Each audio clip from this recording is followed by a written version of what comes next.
بسم الله الرحمن الرحيم. السلام عليكم ورحمة الله وبركاته. إن الحمد لله نحمده ونستعينه ونستغفره ونعوذ بالله من شرور أنفسنا ومن سيئات أعمالنا. من يهده الله فلا مضل له ومن يضلل فلا هادي له، وأشهد أن لا إله إلا الله وحده لا شريك له، وأشهد أن محمدا عبده ورسوله. اللهم صل على محمد وعلى آله وصحبه ومن تبعهم بإحسان إلى يوم الدين. اللهم علمنا ما ينفعنا وانفعنا بما علمتنا وزدنا علما وهدى وتقى وصلاحا يا رب العالمين. أحبتي في الله، أكرمني وأكرمكم الله. Insyaallah kita akan lanjutkan kembali di dalam pelajari risalah yang ringkas ini, yaitu kitab Khut Aqidataka minal Kitab wa Sunnati Sahihah, karya Fadilatul Syekh Muhammad Jamil Zainu rahimahullahu taala, di mana kita masih dalam pembahasan tentang al-amalu bil Qur'ani wal hadis, mengamalkan Al-Quran dan hadis. Kita sampai pada pertanyaan yang ketiga, pertanyaan yang keenam, halaman 33. Kaifa tuhibbullaha wa rasulahu? Bagaimana engkau mencintai Allah dan Rasulnya? Silakan dibaca. Bismillah. Qala al-mu'allifu as-su'alu sittah, kaifa tuhibbullaha wa rasuluh? Al-jawab Wa rasulahu. Al-jawab, uhibbuhuma bi ta'atihima wa ittiba'i awamirihima. Qala ta'ala, qul in kuntum tuhibbullaha fattabi'uni yuhibbukumullahu wa yaghfir lakum dunubakum wallahu ghafurur rahim. Wa qala sallallahu alaihi wasallam, la yu'minu ahadukum hatta akuna ahabba ilaihi min walidihi wa waladihi wan nasi ajma'in. Muttafaqun alaih. Soal yang keenam, bagaimana cara kita mencintai Allah dan Rasulnya? Jawab, kita mencintai Allah dan Rasulnya dengan mentaati dan mengikuti perintah Allah dan Rasulnya. Allah Ta'ala berfirman yang artinya, katakanlah, jika kalian mencintai Allah, maka ikutilah aku. Niscaya Allah mencintai kalian dan mengampuni dosa-dosa kalian. Dan Allah Maha Pengampun lagi Maha Penyayang. Quran Surat Ali Imran ayat 31.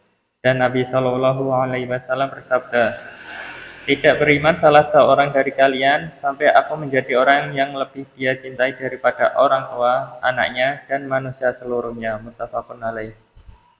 Nah, di sini mu'allif rahimahullah taala akan menjelaskan tentang bagaimana mencintai Allah dan mencintai Rasulnya, di mana beliau menanyakan, kaifa tuhibbullaha wa rasulahu?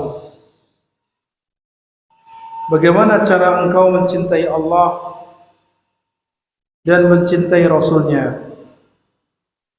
Karena banyak di antara kaum muslimin yang mereka mengaku cinta kepada Allah, mengaku cinta kepada Rasul, akan tetapi ternyata perbuatan mereka tidak menunjukkan hal itu. Perbuatan mereka justru berbalik arah. Lisan mereka mungkin mengatakan, saya cinta Allah, saya cinta Rasul. Akan tetapi justru kemudian perbuatannya menunjukkan mereka tidak cinta Allah dan tidak cinta Rasul. Bagaimana tidak cinta Allah? Buktinya adalah ketika Allah memerintahkan mereka tidak mentaati. Ketika Allah melarang, maka mereka tidak meninggalkan larangan itu. Ketika Rasulnya SAW menunjukkan sunnah ini, menunjukkan sunnah itu, maka mereka tidak melaksanakannya. Dan ketika Rasulullah SAW melarang, mereka juga tidak mengindahkannya, bahkan menerjangnya, melanggarnya, bahkan membuat cara-cara sendiri dalam beribadah kepada Allah.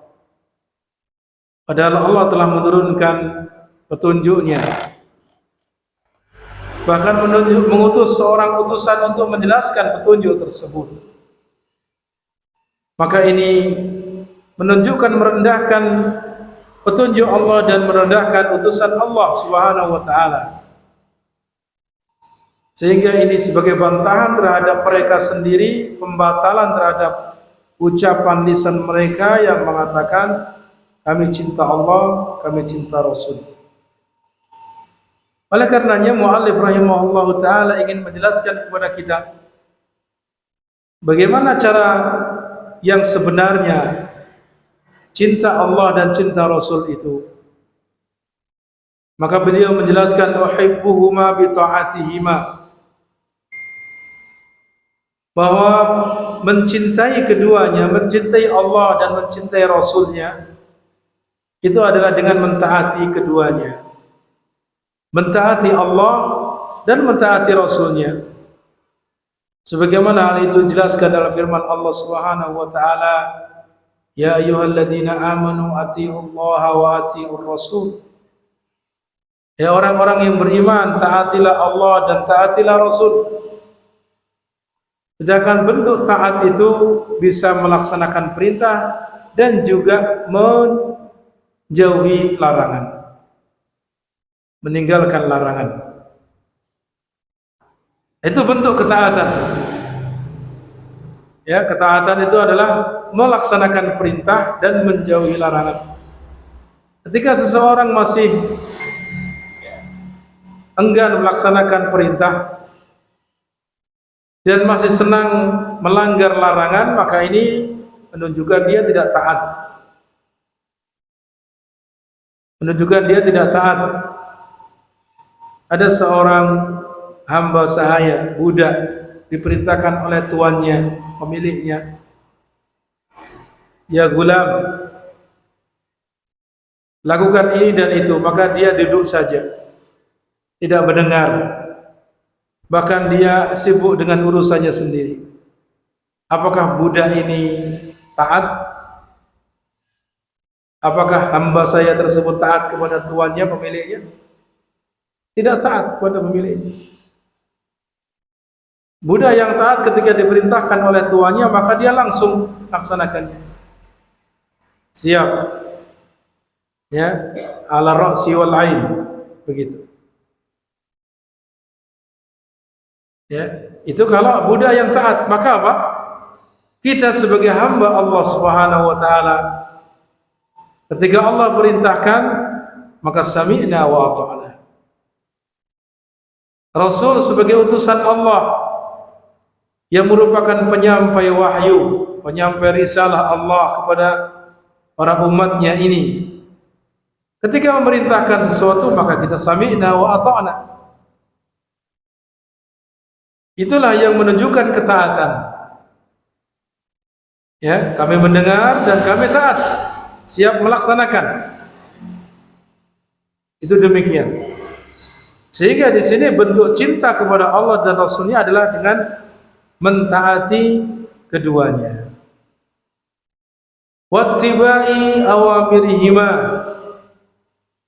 dan mengikuti perintah keduanya. Ketika Allah memerintahkan sesuatu, maka dilaksanakan. Ketika Rasulnya memerintahkan sesuatu, maka dilaksanakan perintah tersebut. Itu menunjukkan dia cinta kepada Allah menunjukkan cinta dia kepada Rasulnya. Dalam hal ini Allah Ta'ala berfirman, Qul in kuntum tuhibbunallaha fattabi'uni yuhibbukumullah wa yaghfir lakum dunubakum wallahu ghafurur rahim.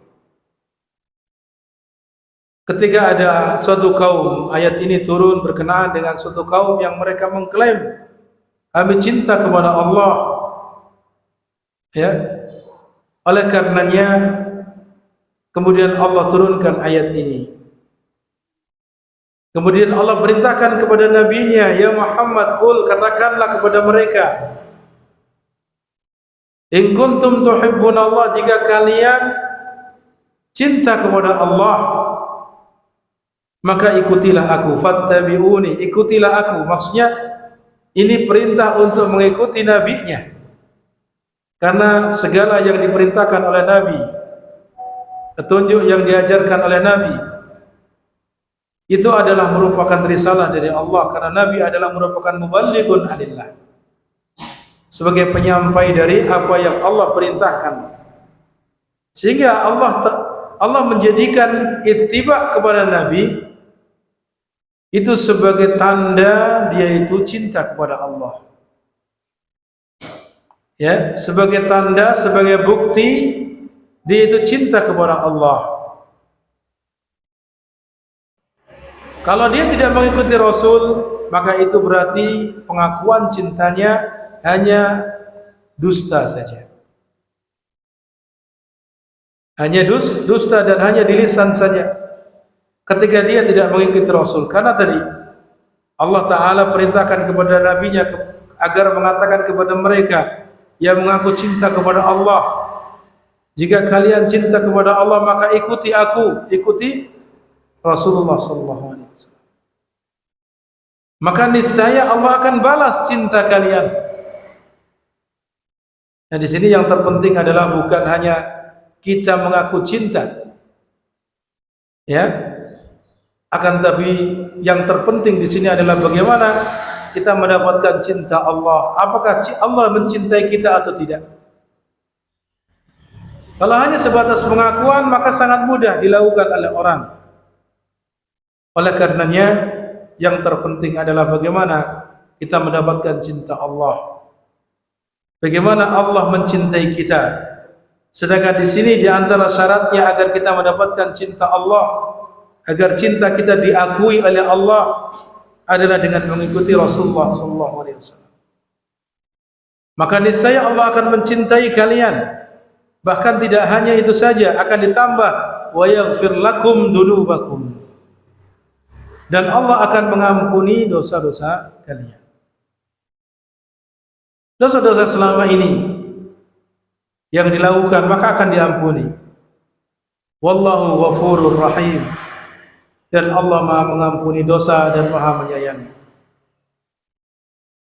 Kemudian juga Rasulullah SAW bersabda, la yu'minu ahadukum hatta akuna ahabba ilaihi min walidihi wa waladihi wan nasi ajma'in. Ayat ini adalah, hadis ini adalah menunjukkan tentang bagaimana yang seharusnya kita lakukan kepada Rasulullah SAW. Ya, ini adalah bagaimana bentuk cinta kita kepada Rasul kita Muhammad SAW, di mana kita diwajibkan untuk cinta Rasul. Bahkan dikatakan tidaklah kalian beriman, ya, tidaklah beriman salah seorang di antara kalian sampai aku menjadi orang yang paling dia cintai, ya, menjadi orang yang paling dia cintai daripada bapaknya, daripada anaknya dan seluruh manusia. Berarti di sini yang dinomorsatukan di antara makhluk dalam hal cinta adalah kita mencintai Rasulullah SAW. Kita mencintai Rasulullah SAW. Dalam hal taat kepada sesama manusia adalah yang paling diutamakan adalah taat kepada Rasul. Hal cinta juga demikian. maka hendaknya dinomorsatukan cinta kepada Rasul sallallahu alaihi wasallam. Ketika Rasul SAW memerintahkan kepada kita untuk melakukan sesuatu, maka tidak ada kata yang lain kecuali mengikuti perintahnya. Tidak kemudian, oh saya terhalangi oleh cinta saya kepada bapak, ibu. Oh saya terhalangi oleh cinta saya kepada anak. Oh saya tidak bisa melakukan, oh karena saya mendahulukan hak guru saya, karena saya mendahulukan hak perusahaan saya. Tidak. Ketika itu yang memerintahkan adalah Rasulullah SAW, maka itu yang harus kita taati. Itu wujud daripada perintah, wujud daripada cinta kita kepada Rasul sallallahu alaihi wasallam. La yu'minu ahadukum hatta akuna ahabba ilaihi min walidihi wa waladihi wan nasi ajma'in. Jadi kalau kita urutkan di antara manusia ini, yang paling kita harus dahulukan cintanya adalah yang pertama kali adalah Rasulullah sallallahu alaihi wasallam. Kalau masih dia mencintai dirinya sendiri, bahkan melebihi cintanya kepada Rasul, maka ini belum dikatakan beriman. Kalau dia masih melebihi cintanya kepada ibunya, bapaknya, atau kepada anaknya, atau kepada pasangannya, ya, istri atau suaminya, atau bahkan hanya kepada rekanan kerjanya misalkan, lebih dia cintai daripada mencintai Rasul, maka ini dikatakan la yu'minu ahadun, ya, tidak beriman kalian. Sehingga dalam hal ini ketika Umar ibn Khattab radhiyallahu anhu mengatakan kepada Rasulullah sallallahu alaihi wasallam, sungguh engkau adalah orang yang paling saya cintai wa Rasulullah, kecuali ya dari diriku sendiri. Artinya Umar di sini mengatakan kepada Rasulullah, tidak ada di antara manusia yang lebih dia cintai kecuali Rasulullah, tapi dia masih lebih mencintai dirinya sendiri daripada Rasulullah SAW. Akan tetapi kemudian Rasulullah SAW, tidak wahai Umar. Artinya apa? Tidak demikian, tidak boleh. Itu masih dikatakan belum beriman. Tidak demikian wahai Umar. Sampai engkau mencintai aku melebihi cintamu kepada dirimu sendiri. Maka kemudian setelah itu Umar pun mengatakan, ya, saya mencintai engkau melebihi cintaku kepada diriku sendiri. Maka kemudian Rasulullah SAW menepuk dada Umar bin Khattab, al-an ya Umar, sekarang wahai Umar baru engkau beriman. Itu demikian. Ini menunjukkan bahwasanya di antara manusia harus kita dahulukan cinta kita kepada Rasulullah SAW, dan wujud cinta kita adalah dengan mentaatinya, dengan mentaati Rasul SAW, mengikuti sunnah-sunnahnya, menghidupkan petunjuknya di dalam kehidupan kita, ya, menghidupkan petunjuk Rasulullah SAW di dalam kehidupan kita. Nah, selanjutnya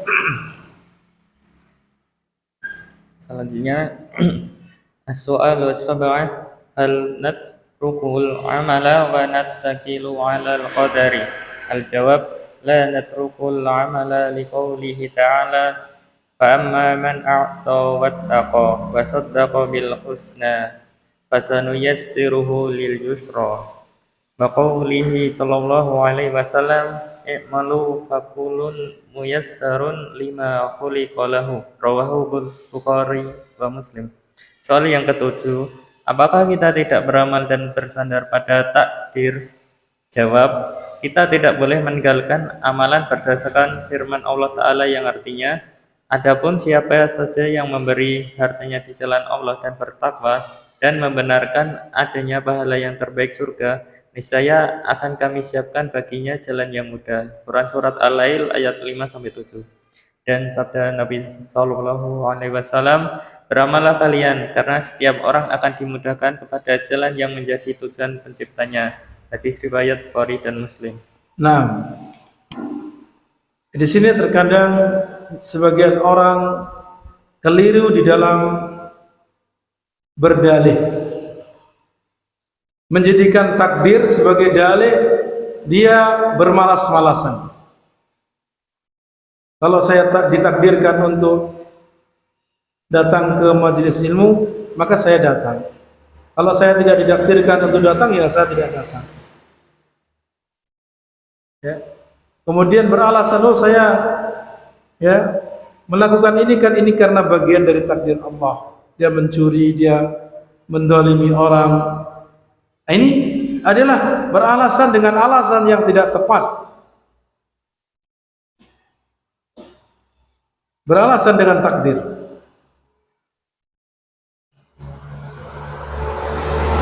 Nah, semuanya adalah merupakan bagian dari takdir Allah dan ketetapan Allah.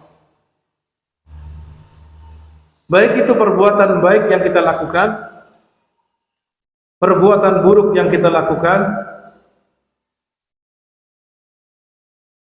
rizki melimpah yang kita dapatkan, atau kemiskinan yang kita rasakan, musibah yang menimpa kita, atau kegembiraan yang Allah berikan kepada kita, itu semua adalah merupakan bagian dari takdir dan ketetapan Allah. Kullum min indillah. Katakanlah semuanya itu adalah datang dari Allah. Akan tapi yang perlu difahami, maka di sana ada ketetapan yang sifatnya ya ada sesuatu yang diinginkan oleh Allah Subhanahu wa taala yang disilakan dengan iradah, di mana Allah menginginkan terjadinya sesuatu itu ada dua hal.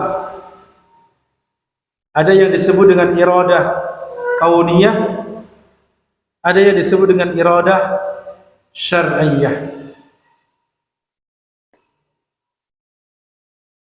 Keinginan berupa kauniyah. Kauniyah itu ciptaan. Ketika Allah menginginkan sesuatu terjadi berupa yang akan diciptakannya sesuai dengan hikmah Allah, maka akan terjadi. Fulan dijadikan laki-laki, fulana ditakdirkan, ditetapkan menjadi seorang wanita. Tidak bisa kemudian hamba tersebut berontak minta ganti jenis kelamin, tidak bisa. Fulan dilahirkan dalam keadaan dari keluarga yang seperti ini. Orang yang lain dilahirkan dalam keadaan keluarga yang lain lagi, dengan berbangsa dan berbahasa seperti ini. Kita tidak bisa kemudian berontak melawan takdir, tidak bisa. Itu semua namanya iradah kauniyah. Tidak bisa manusia, tidak bisa hamba ini, makhluk ini semuanya berontak atau tidak mengikuti takdir dan ketetapan Allah.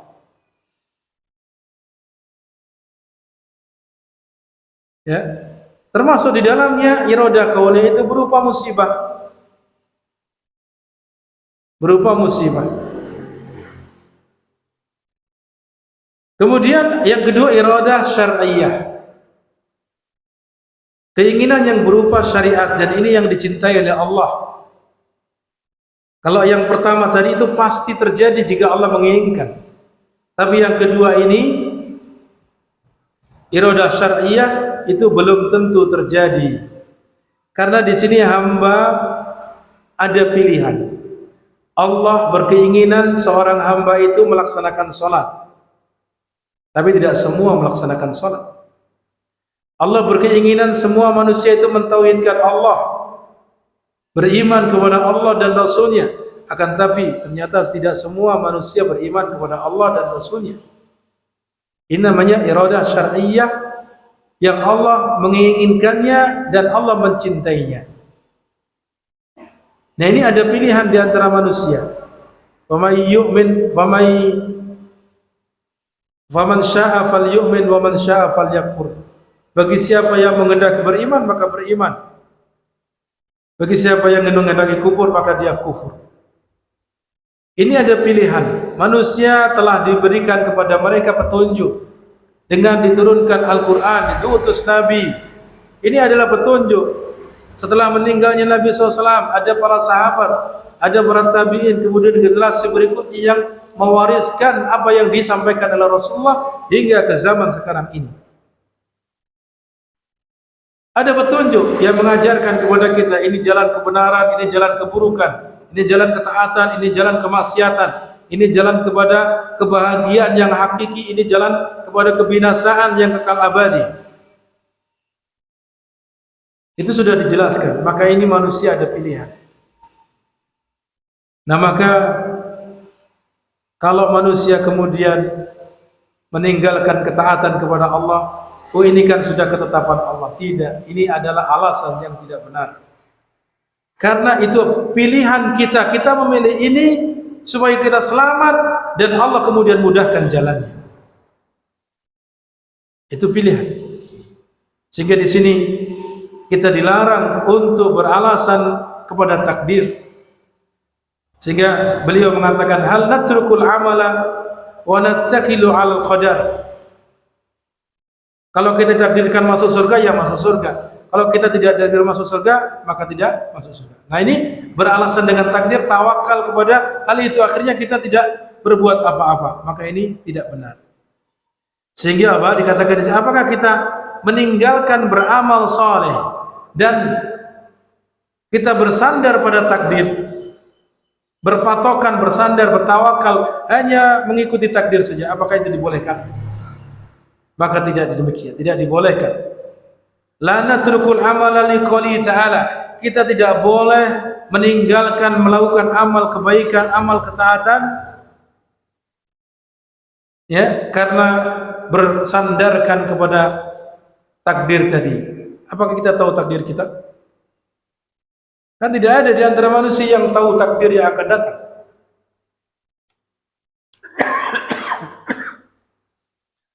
Tidak ada di antara manusia yang apa? Tahu takdirnya yang akan datang. Sehingga disinilah dia diperintahkan untuk beramal. Diperintahkan untuk melakukan usaha. Sedangkan jalannya sudah ditunjukkan. Ini jalan kebaikan, jalan kebahagiaan. Ini jalan keburukan, jalan kebinasaan, jauhi. Sudah diperintah apa, sudah diberikan petunjuk, bahkan diutus seorang utusan. Maka apa? Maka di sini hendaknya dia memilih jalan kebaikan, lalu melaksanakannya, kemudian dia bisa selamat dunia dan akhirat, dan menjauhi jalan keburukan sehingga dia tidak bisa binasa.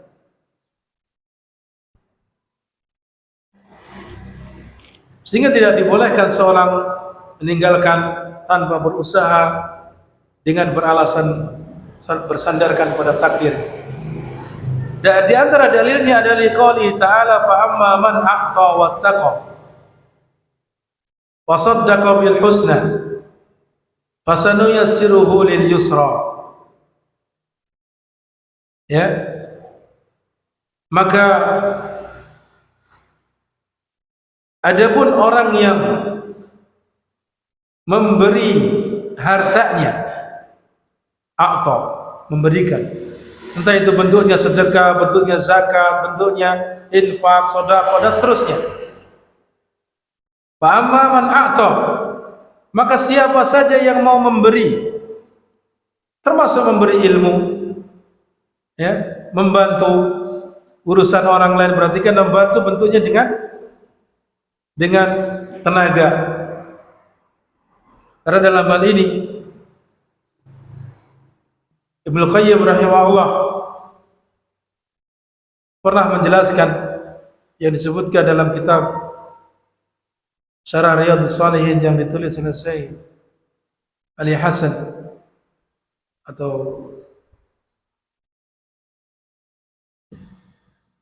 Syekh Ali Hasan atau Syekh Salim bin Id Al-Hilali. Di sana jelaskan ada kurang lebih 10 bahkan lebih bentuk-bentuk sedekah bentuk-bentuk kedermawanan seseorang. Bentuknya memberi. Karena memberi itu tidak hanya dengan harta, sesuai kemampuan masing-masing. Ya, kalau dia memiliki harta, maka berikan dengan harta. Kalau dia tidak punya harta tapi punya ilmu, maka berikan dengan ilmunya yang dia miliki, agar manusia mengambil manfaat dari ilmunya. Kalau tidak punya harta, tidak punya ilmu, dia punya tenaga, maka sedekahkan tenaga yang dia miliki untuk membantu orang yang membutuhkan. Kalau dia tidak punya tenaga, punya kedudukan, jabatan, maka dengan jabatan kedudukan tersebut berikan sedekahnya, yaitu dengan memudahkan urusan orang lain yang ada urusan dengan dirinya, yang hubungannya dengan kedudukannya atau jabatannya tersebut, dengan memberikan kemudahan-kemudahan ke bawah-bawahannya atau kepada orang-orang yang memerlukan bantuannya. Itu sedekah jabatan atau kedudukan. Ya. Sampai-sampai kemudian beliau kalau tidak mampu semuanya, beliau mengatakan rahimahullah, kalau tidak mampu dia dengan harta, tidak mampu dengan ilmu, tidak mampu dengan tenaga, tidak mampu dengan yang lainnya yang tidak dimiliki, maka hanya dengan tidak dengki, tidak hasad kepada orang lain, harta yang Allah berikan kepada orang lain itu sudah cukup sebagai bentuk sedekahnya. Tidak hasad, tidak dengki kepada apa? Harta kelebihan yang Allah berikan kepada orang lain. Fa'amma man a'ta, maka barang siapa yang mau memberi, wattaqa, dan bertakwa, wasaddaqa bil husna, dan membenarkan adanya pahala surga, maka apa? Fasanuyassiruhu lil yusra, niscaya akan kami siapkan baginya, akan kami mudahkan jalannya. Dan ini sebagaimana juga yang disebutkan dalam ayat yang lain, walladzina jahadu fina lanahdiyannahum subulana. Walladzina jahadu fina, dan orang-orang yang mereka bersungguh-sungguh menempuh jalan menuju kami, kata Allah Subhanahu wa taala, maka apa? Lanahdiyannahum, niscaya akan kami berikan petunjuk kepadanya menuju jalan kami.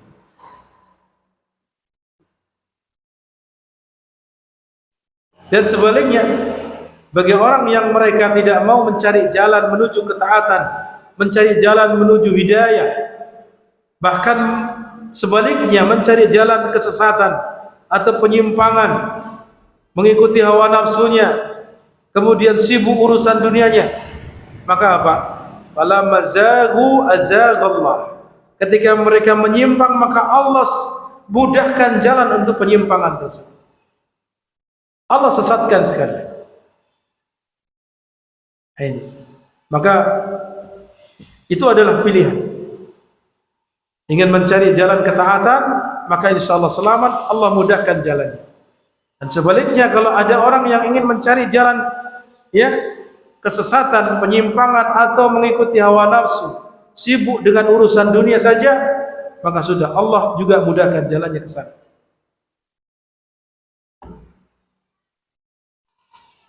Demikian pula ditegaskan lagi oleh Rasulullah sallallahu alaihi wasallam, i'malu, beramalah kalian, perbanyaklah amal soleh dengan melakukan aktivitas-aktivitas. Fakullun muyassarun lima khuliqa lahu, karena setiap orang itu akan dimudahkan kepada jalan yang menjadi tujuan penciptaannya. Tapi kita tidak tahu Allah Subhanahu wa taala menciptakan kita ini untuk kemana jalannya. Oleh karena itu ketika kita diberikan petunjuk oleh Allah Subhanahu wa taala, dimudahkan untuk duduk dalam majelis ini, maka syukuri ini. Ini adalah merupakan karunia Allah kepada kita, semata-mata karunia Allah. Tidak melihat kepada kita apakah kita orang kaya atau orang miskin, orang terkenal atau tidak terkenal. Apakah dia itu ya anak orang kaya atau anak orang miskin, tidak peduli.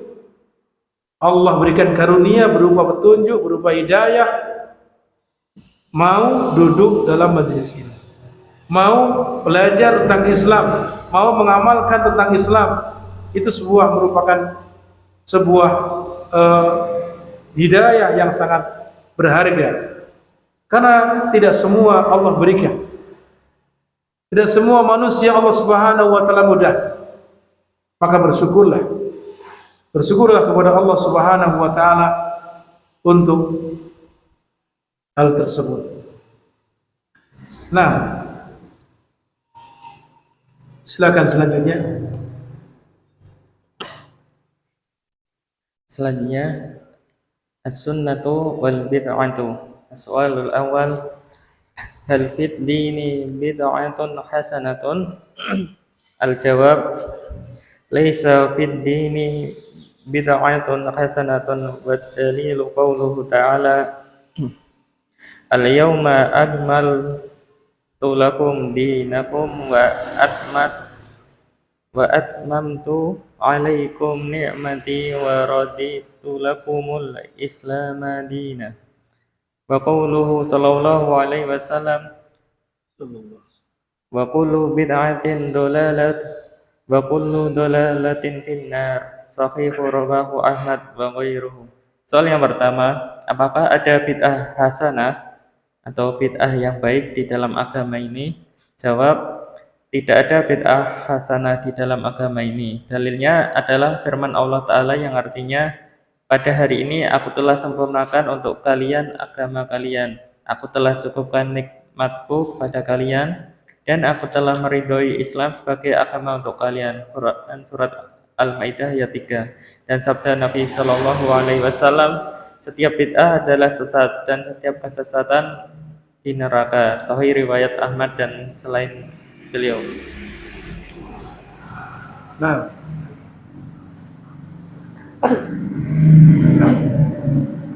yang selanjutnya adalah pembahasan tentang as-sunnatu wal bid'atu.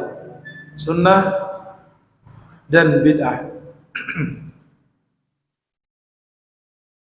Sunnah itu pengertiannya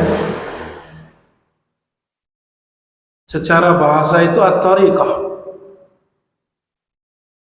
Secara bahasa maknanya adalah tariqah hasanatan kanat au am sayyi'ah. Itu jalan yang ditempuh, baik itu jalan kebaikan atau jalan keburukan. Itu sunnah secara bahasa. Adapun secara istilah itu bermacam-macam. Ya. Bermacam-macam. Ada istilah menurut hadis, ahli hadis. Ada istilah menurut ahli usul. Ada istilah menurut fikih.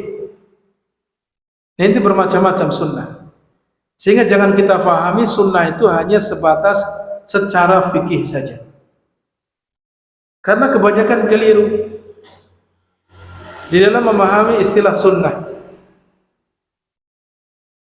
Ada ulama sunnah, ada ustadz sunnah. Oh, berarti kalau begitu ada ustadz wajib.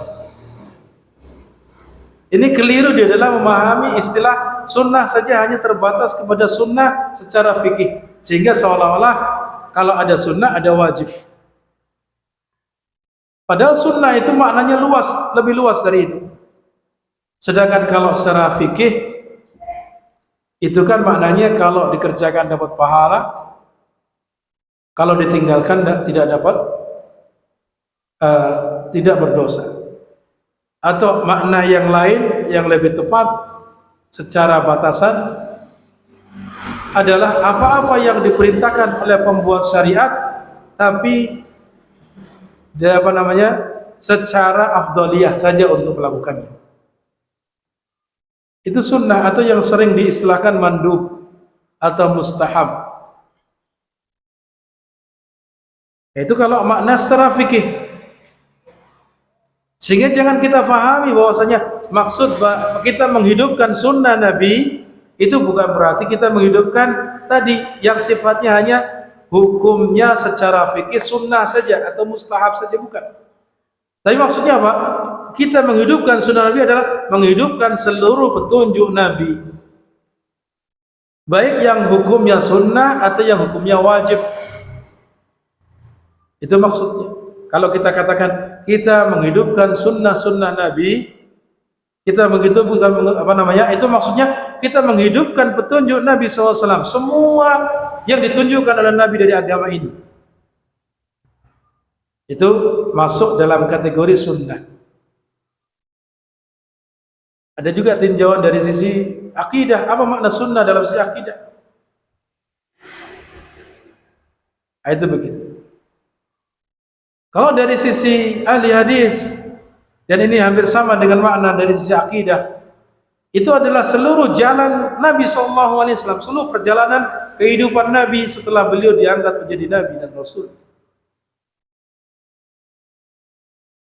Sehingga lebih dikerucutkan lagi dengan dimaknai ma udhifa ila Nabi SAW min qawlin au fi'lin au takririn au sifatin khuluqiyatin kanat am ya khuluqiyah au khalqiyah au khuluqiyah. Ya, bahwasanya sunnah itu apa-apa yang disandarkan kepada Nabi berupa ucapan, perbuatan ataupun penetapan Nabi SAW. Demikian pula sifat-sifat Nabi, baik itu sifat yang berupa fisik atau sifat yang berupa akhlak. Nah, itu berarti kan seluruh perjalanan kehidupan Nabi itu adalah sunnah. Sunnah Nabi SAW. Karena Nabi memang adalah sebagai qudwah hasanah. Laqad kana fi Rasulillahi uswatun hasanah. Laqad kana lakum fi Rasulillahi uswatun hasanah. Nabi adalah merupakan contoh yang baik dari segala sisi. Dari akidahnya, ibadahnya, muamalahnya, akhlaknya, bahkan akhlak Nabi disifati kana khuluquhul Quran. Dan itulah sunnah.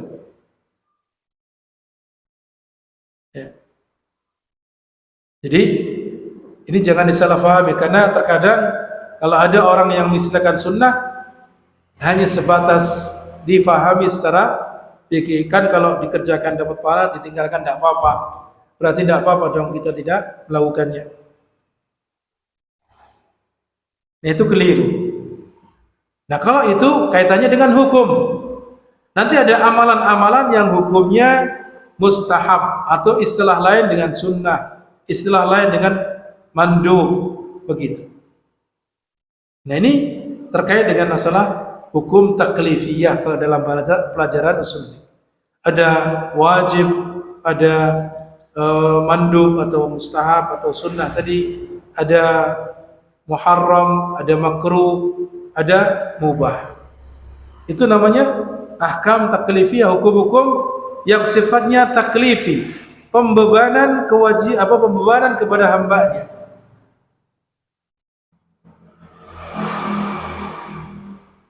Nah, jadi ini kaitannya dengan makna sunnah. Sehingga kalau tadi dikatakan bahwasanya sunnah itu adalah seluruh perjalanan Nabi SAW, baik itu berupa ucapan, perbuatan, penetapan Nabi, sifat-sifat Nabi, maka ini wajar kalau ada para ulama di antara Syekh Abdul Muhsin Al-Abbad hafizahullah ta'ala, beliau mengatakan lawan daripada sunnah adalah bid'ah. Atau yang lainnya, para ulama yang lain menjelaskan masalah itu, bahwasanya lawan dari sunnah ada bid'ah. Karena tadi ini mengacu kepada makna bahwasanya sunnah itu apa-apa yang disandarkan kepada Nabi berupa ucapan, perbuatan dan seterusnya. Berarti apa yang tidak diucapkan, tidak dilakukan Nabi, tidak pula diajarkan oleh Nabi, berarti itu adalah merupakan bid'ah. Merupakan apa?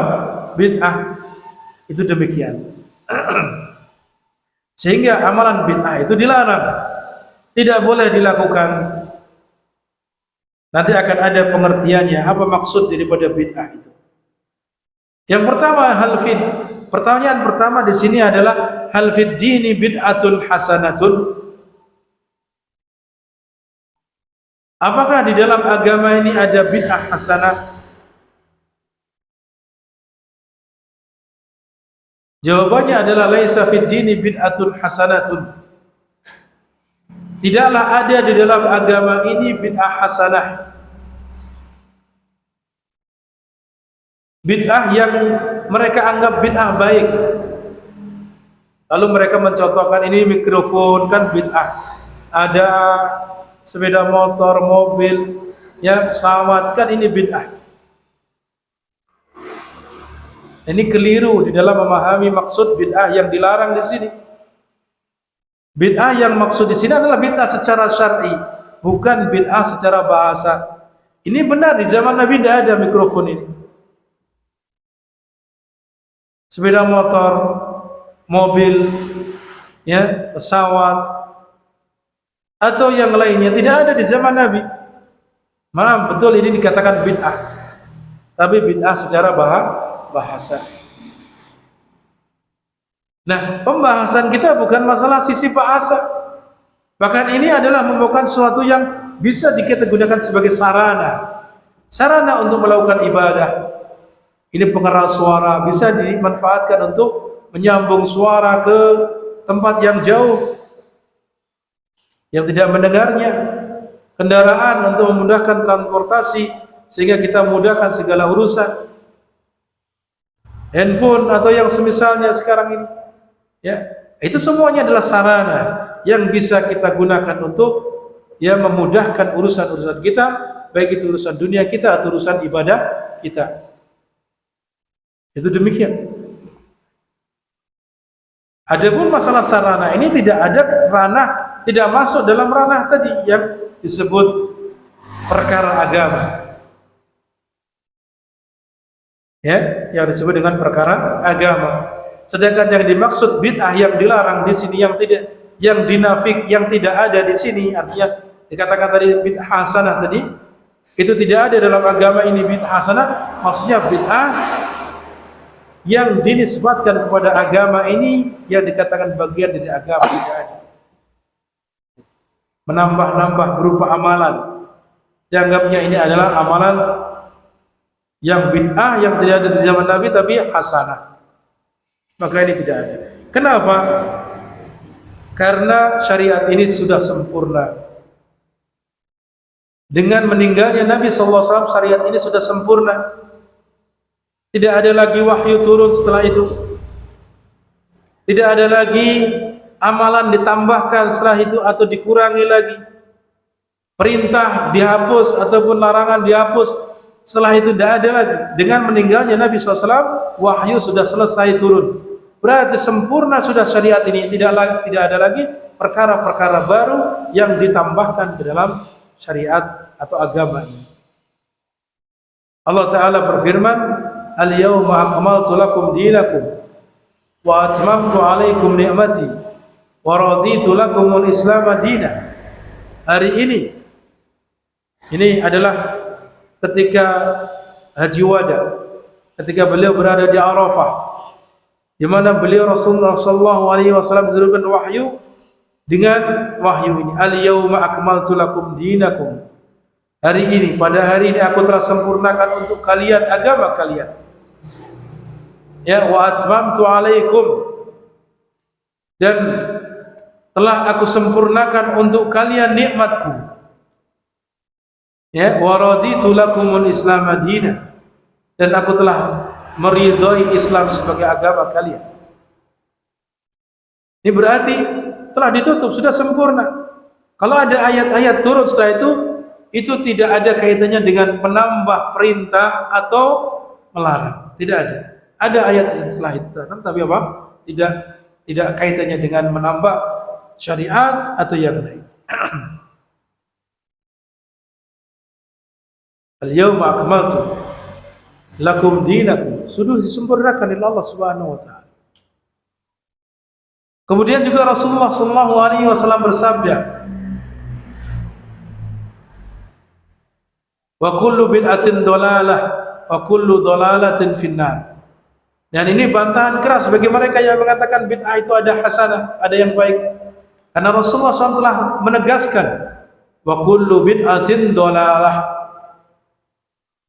Setiap bid'ah itu adalah sesat.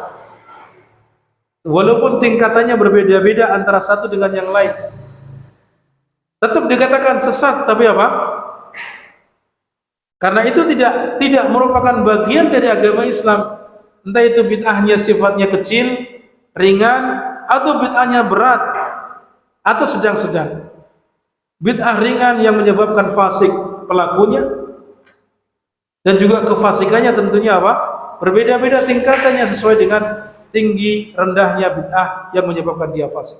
Ada juga bid'ah yang sifatnya menyebabkan kufur pelakunya, menjadi kafir pelakunya. Nah, ini adalah bertingkat-tingkat tentunya. Akan tapi semuanya itu adalah penyimpangan, bentuk kesesatan, karena bukan bagian dari ajaran Nabi sallallahu alaihi wasallam. Sedangkan wa kullu dhalalatin finnar, dan setiap kesesatan itu ancamannya dimasukkan ke dalam neraka. Ya, setiap kesesatan diancam dengan apa? Neraka. Begitu. Ini bentuknya adalah bentuk ancaman. Karena ketika dia mau bertaubat darinya, maka dia diampuni dosanya. Sehingga ancaman itu tidak diberikan. Itu demikian. Maka tidak ada yang dikatakan istilah bid'ah hasanah. Yang difahami bid'ah itu baik itu ada tadi hubungannya dengan bahasa, sarana-sarana, ya, dan seterusnya. Allah alam bissawab. Cukup insyaallah. Barangkali ada pertanyaan, insyaallah kaitannya dengan mahiyal bid'atu fid din, apa maksud daripada bid'ah dalam agama, insyaallah akan kita sampaikan yang akan datang. Bismillah.